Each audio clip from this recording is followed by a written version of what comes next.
Hello and welcome to day 4 of the first video challenge, and congratulations to Maggie for getting rid of a whole bag full of stuff from cupboards and drawers. Isn't it amazing that once you get started how much you find? And yes, you're right, it is very liberating when you do get rid of that kind of stuff. Just think of it not only as getting rid of the stuff, but as getting rid of that old energy that you don't need anymore. And more importantly, making the space for new things that you do really need and want to come into your life. Well, my challenge for myself was to go through, believe it or not, a stack of Christmas cards that had been sitting around since, well, obviously since Christmas, for me to update my list. You know how people put in address changes and phone number changes, that kind of thing.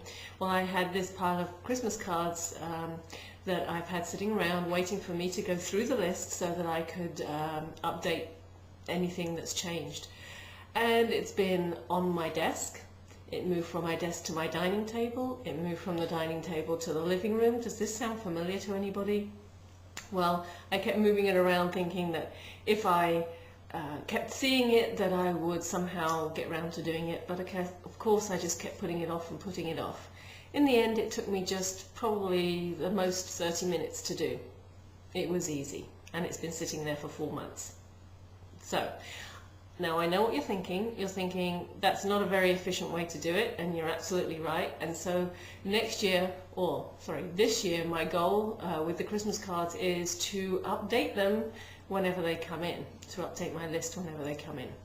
So it feels so good to have that out of the way. And not only was that clutter in terms of just being around, but it's a constant reminder of something that I should be doing. And then you start to feel guilty because you're not getting it done, and you start to feel frustrated, and just think of the energy that's taking up.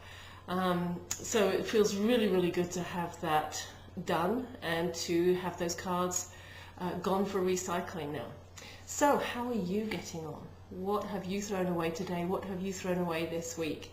Just remember that you're clearing that energy. It's not just about the stuff, it's about the energy that you're clearing, and you're opening up the space for new things to come into your life. So how are you getting on? Let me know, and keep up the great work.